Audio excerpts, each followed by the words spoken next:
قرآن میں ایک ایسے بادشاہ کی کہانی جس نے یاجوج ماجوج سے قوم کو بچایا۔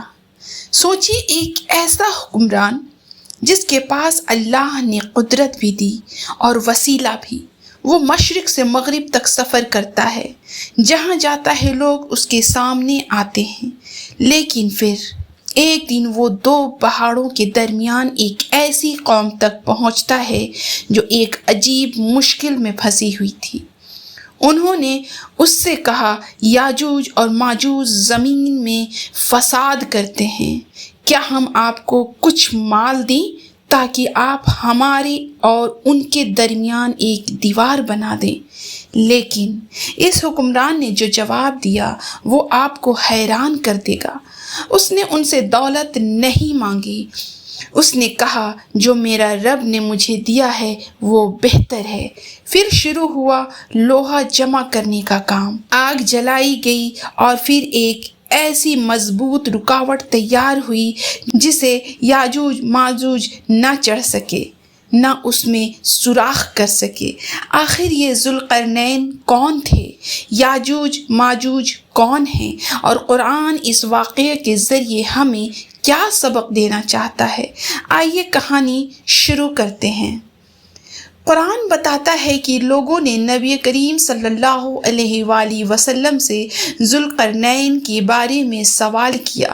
اللہ نے فرمایا، اور وہ تم سے ذوالقرنین کے بارے میں پوچھتے ہیں۔ پھر اللہ نے ان کے واقعات میں سے کچھ حصہ نبی کریم صلی اللہ علیہ وآلہ وسلم کو بتایا۔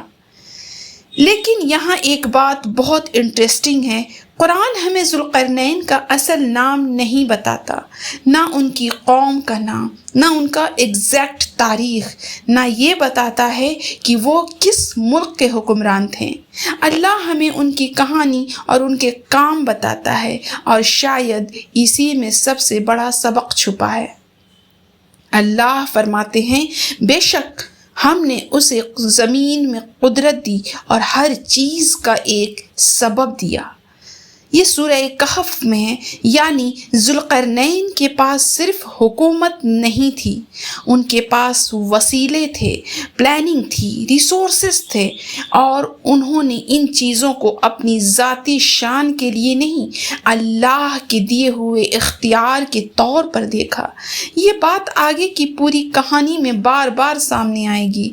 ذوالقرنین نے ایک راستہ اختیار کیا۔ وہ ایک ایسے مقام تک پہنچے جہاں انہوں نے سورج کو ایسا دیکھا جیسے وہ ایک کالے گھڑے پانی کے چشمے میں ڈوبتا ہوا نظر آ رہا ہو۔ وہاں انہیں ایک قوم ملی۔ اللہ نے انہیں یہ اختیار دیا کہ وہ ان کے ساتھ کیا معاملہ کریں۔ ذوالقرنین نے کہا، جو ظلم کرے گا ہم اسے سزا دیں گے، پھر اسے اس کا رب کی طرف لوٹایا جائے گا، لیکن جو ایمان لایا اور نیک عمل کرے گا اس کے لیے اچھا بدلہ ہوگا۔ یہاں ذوالقرنین کی حکومت کا ایک امپورٹنٹ پرنسپل سامنے آتا ہے۔ قوت کا مطلب یہ نہیں کہ آپ جو چاہیں وہ کریں، قوت کے ساتھ انصاف بھی ہونا چاہیے۔ پھر ذوالقرنین نے ایک اور راستہ اختیار کیا۔ وہ سفر کرتے ہوئے مشرق کی طرف پہنچے۔ وہاں انہیں ایک ایسی قوم ملی جن کے پاس سورج کی گرمی سے بچنے کے لیے پراپر شیلٹر نہیں تھا۔ اللہ فرماتا ہے، ایسا ہی تھا، اور جو کچھ اس کے پاس تھا ہم اس کے علم میں رکھتے ہیں۔ اور پھر ذوالقرنین نے ایک اور سفر شروع کیا۔ اب کہانی اپنے سب سے امپورٹنٹ مقام پر پہنچتی ہے۔ ذوالقرنین ایک ایسی جگہ پہنچے دو پہاڑوں کے درمیان۔ وہاں انہیں ایک قوم ملی۔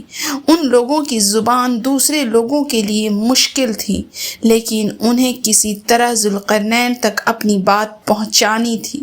انہوں نے کہا، یاجوج اور ماجوج اس زمین میں فساد کرتے ہیں۔ پھر انہوں نے ایک آفر دیا، کیا ہم آپ کو کچھ مال دے دیں اور آپ ہمارے ان کے درمیان ایک دیوار بنا دیں؟ اب سوچئے، ایک پاورفل حکمران کے پاس لوگ خود آ کر کہہ رہے ہیں، ہم آپ کو مال دیں گے۔ بس ہمیں بچا لیجیے۔ لیکن ذوالقرنین کا جواب اس کہانی کا سب سے خوبصورت حصہ ہے۔ ذوالقرنین نے کہا، جو کچھ میرا رب نے مجھے دیا ہے وہ بہتر ہے، یعنی مجھے تمہارے مال کی ضرورت نہیں ہے۔ لیکن انہوں نے ان کی مدد سے انکار بھی نہیں کیا۔ انہوں نے کہا، تم لوگ اپنی قوت اور محنت سے میری مدد کرو۔ کتنی عجیب بات ہے، انہوں نے دولت نہیں مانگی لیکن لوگوں کو کام کرنے کے لیے کہا۔ یعنی ذوالقرنین نے انہیں صرف ریسکیو نہیں کیا، انہیں سولوشن کا حصہ بنایا۔ اب کنسٹرکشن شروع ہوا۔ ذوالقرنین نے کہا، میرے پاس لوہے کے ٹکڑے لاؤ۔ لوہا جمع کیا گیا اور انہوں نے دونوں پہاڑوں کے درمیان اس جگہ کو بھر دیا۔ پھر کہا، پھونک مارو۔ جب وہ لوہا آگ کی طرح گرم ہو گیا تو ذوالقرنین نے کہا، میرے پاس پگھلا ہوا تانبا لاؤ، میں اس پر ڈالوں گا۔ ایک طرف پہاڑ، بیچ میں لوہے کا ماس اور اس پر پگھلا ہوا تانبا۔ کام آگے بڑھتا گیا اور آخر تک ایک مضبوط رکاوٹ تیار ہو گئی۔ پھر وہ وقت آیا جب دیوار مکمل ہو گئی۔ قرآن کہتا ہے، پھر وہ نہ اس پر چڑھ سکے اور نہ اس میں سوراخ کر سکے۔ جن لوگوں نے سالوں سے یاجوج ماجوج کا خوف دیکھتے تھے، ان کے سامنے اب ایک مضبوط رکاوٹ کھڑی تھی۔ لیکن ذوالقرنین نے اس کا کریڈٹ خود کو نہیں دیا۔ انہوں نے کہا، یہ میرے رب کی ہی رحمت ہے، اور پھر ایک بہت امپورٹنٹ بات کہی، پھر جب میرے رب کا وعدہ آ جائے گا وہ اسے توڑ کر برابر کر دے گا۔ ذرا غور کیجئے، ذوالقرنین نے ایک عظیم دیوار بنائی، لوگوں کو یاجوج ماجوج سے بچایا، لیکن انہوں نے یہ نہیں کہا، میں نے تمہیں بچا لیا۔ انہوں نے کہا، یہ میرے رب کی رحمت ہے، اور پھر انہوں نے یہ بھی مان لیا کہ یہ رکاوٹ ہمیشہ نہیں رہے گی۔ ایک وقت آئے گا جب اللہ کا وعدہ پورا ہوگا۔ یعنی قوت ان کے پاس تھی لیکن یقین اللہ پر تھا۔ یہاں ایک امپورٹنٹ بات سمجھنا ضروری ہے، قرآن ہمیں یاجوج ماجوج کے بارے میں تفصیل سے ہر چیز نہیں بتاتا، لیکن قرآن اور صحیح حدیث سے پتہ چلتا ہے کہ ان کا واقعہ آخرت کے قریب ہونے والے بڑے واقعات سے جڑا ہے۔ قرآن میں آتا ہے کہ جب اللہ کا وعدہ آئے گا تو وہ رکاوٹ کھول دی جائے گی۔ اور سورہ الانبیاء میں یاجوج ماجوج کے کھلنے کا ذکر بھی آتا ہے، سورہ الکہف اور سورہ الانبیاء۔ لیکن یہاں ہمیں اسپیکولیشن سے بچنا ہے۔ انٹرنیٹ پر یاجوج ماجوج کے نام پر بہت سی تصویریں، میپس اور تھیوریز ملتی ہیں، لیکن ہر وائرل تھیوری قرآن یا صحیح حدیث نہیں ہوتی۔ اسلامک نالج میں ایک خوبصورت پرنسپل ہے، جتنا اللہ اور رسول صلی اللہ علیہ وآلہ وسلم نے بتایا ہے اتنا ہی یقین سے بولو، اور جہاں ڈیٹیل نہیں دی گئی وہاں کہہ دو اللہ بہتر جانتا ہے۔ ذوالقرنین کی کہانی صرف ایک دیوار کی کہانی نہیں ہے، یہ پاور کی کہانی ہے، لیکن اس سے بھی زیادہ رسپانسبلٹی کی کہانی ہے۔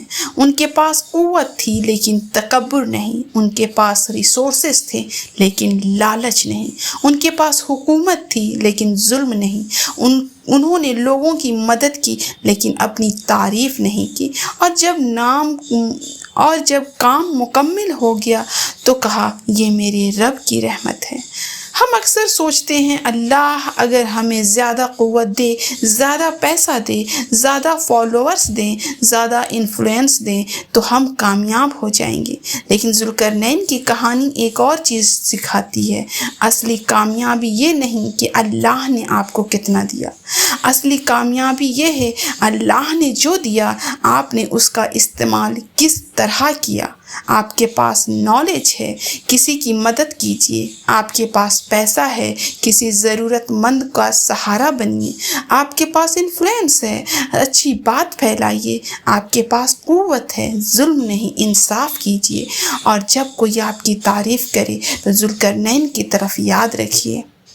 یہ میرے رب کی رحمت ہے، کیونکہ جو کچھ ہمارے پاس ہے وہ اصل میں اللہ کی امانت ہے۔